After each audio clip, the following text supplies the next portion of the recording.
Hello, my dear friends. Welcome again to another episode of our reflections for these Aguinaldo Masses. We are going to reflect on day 7, which is the gift of salvation. And in the Gospel, we hear about the canticle of Mary after the visitation, or rather, during the visitation of Mary to her cousin Elizabeth.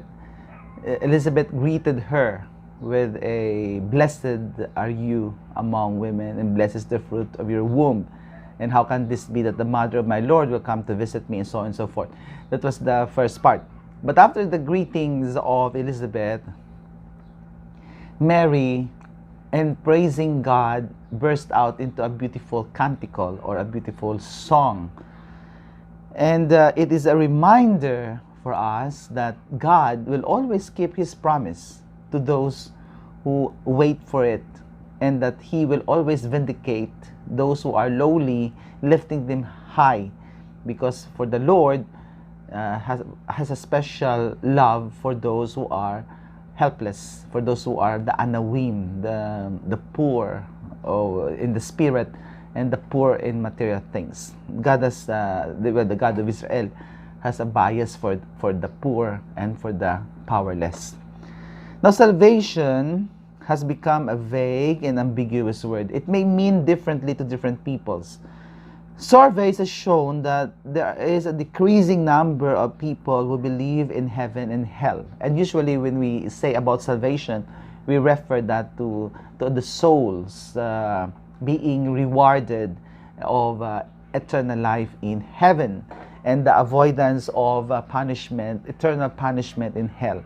But if you're going to look at the surveys here within this post-truth society, many of our young people, and even those who are not that young, no longer believed in heaven and hell.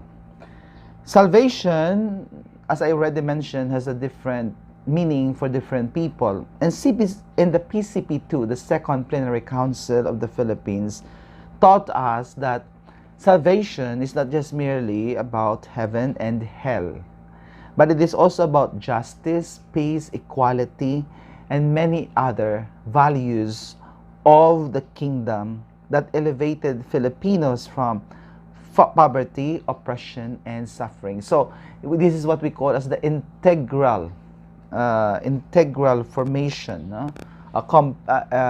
Not only in terms of the soul, but of the body. Because there was a time in our growth as a church, in our understanding of our faith, that the salvation only involves the soul and forget about the body, because the body is something that you have to discard, something that is bad. But of course, as our understanding of the revelation of God, we also come to understand that the body is as precious as the soul. And in fact, at the end of time, the body that we possess will be again resurrected and brought into a different state, not the corrupted version that we have now, but in a version that is transformed by the power of Jesus' resurrection. So, our understanding now of salvation is not just merely the soul being saved from hell, but also the body, the human person, the totality of the human person, to be integrated into that sense of salvation. Now, Mary's canticle describes what the reign of God is, and that is, in a sense, a glimpse of what will happen at the end of time, when God will reign over all, when He will again restore all things in Him, in His rule, definitively. So it is a praise of gratitude for the fulfillment of God's plan for humanity, brought about by the birth of Jesus.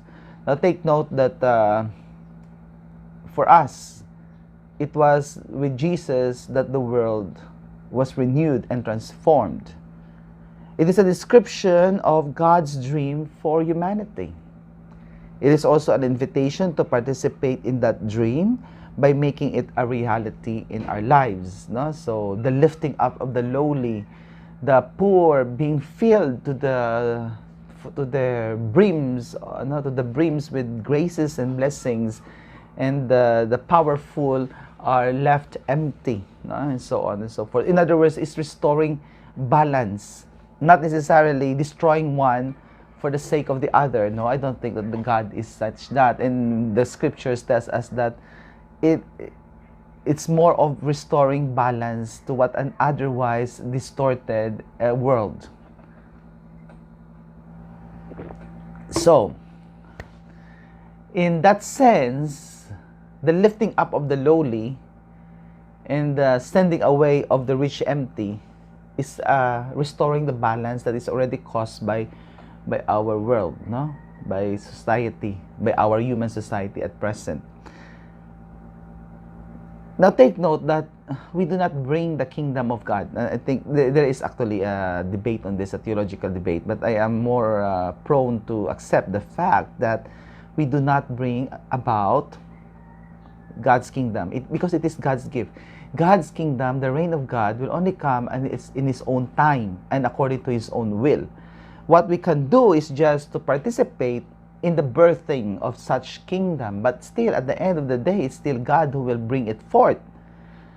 So as the angels on the eve of the Lord's birth will sing, peace to people of goodwill, all we can do is to become part of that people of goodwill.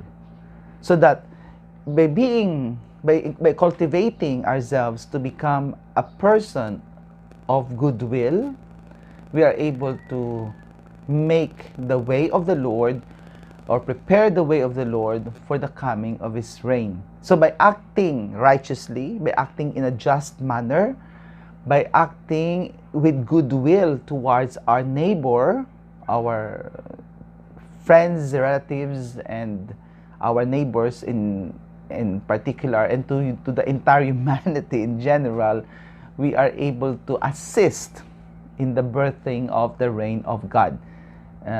Whatever metaphor you would like to use, whether you assist in the birthing of the reign of God or you prepare the way for the reign of God. So, the people of justice, the people of goodwill will work for justice, righteousness, which is exemplified in their lives. Now, for our lives, no, given the COVID-19 pandemic, which has disrupted our lives in a very drastic manner, and many of us are becoming, shall we say, having difficulties financially, physically, and even mentally and emotionally. You know, sometimes, well, I am already middle age, and for me, sometimes I find this mental balance, the mental health to be given already. And you're supposed, when you are old, you're supposed to have it already, and there's no need for you to, consult doctors or therapists on this matter. But well, this is one thing that I have taken for granted.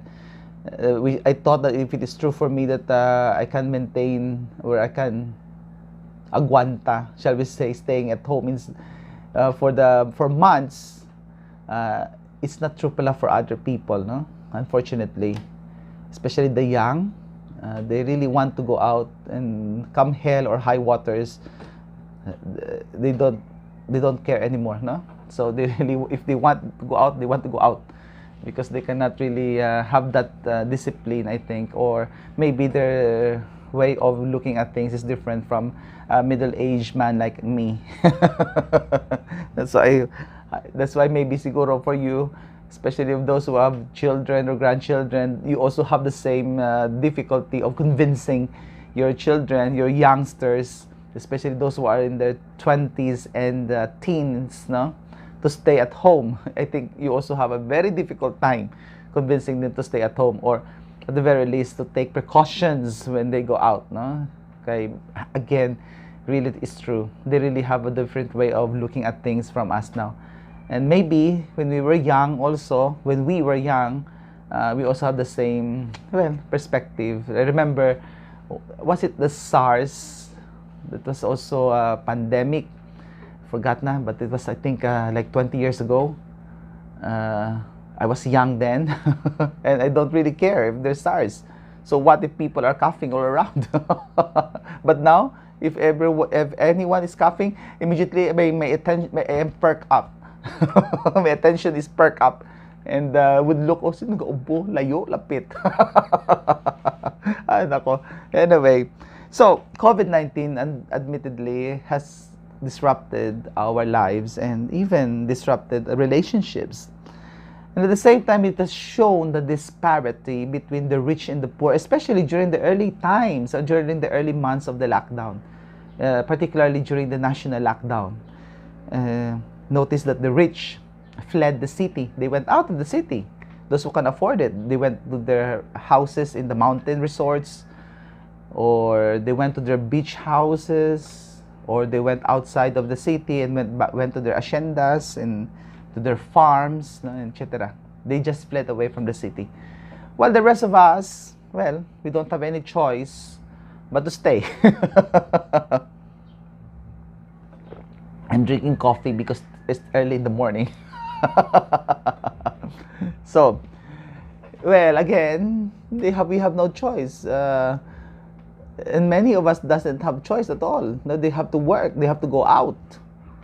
And, well, blessed are those who don't need to go out in order to earn. So, the poor and the needy, many of them lost their jobs, waited for the government support, waiting in long lines and in crowded covered courts to claim their financial help.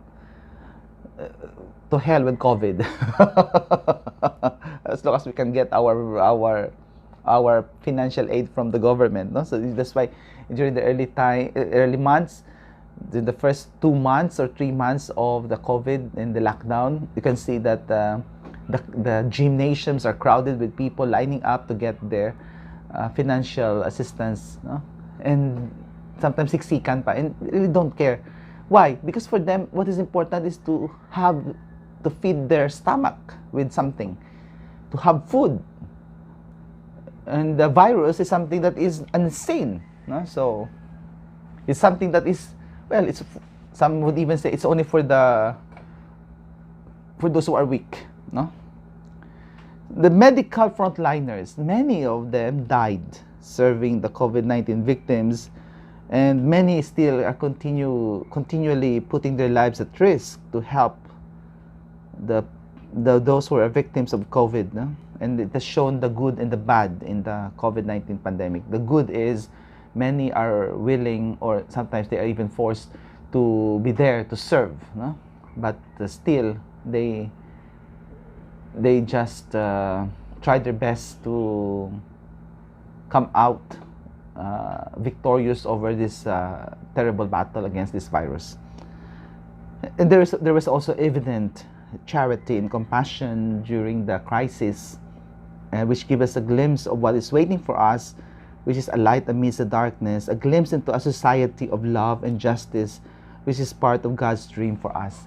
So, my dear friends, I think COVID-19 has shown to us what we can do as a people, both the good and the bad. You know, what we can do in terms of our response to crisis, and individually and collectively as a community and as a country. And the good shows to us that, yes, we can build a charitable and a compassionate society if we are willing to do it. I hope that COVID-19 has changed our lives, and I hope that it changed us for the better. Thank you very much. Until next time.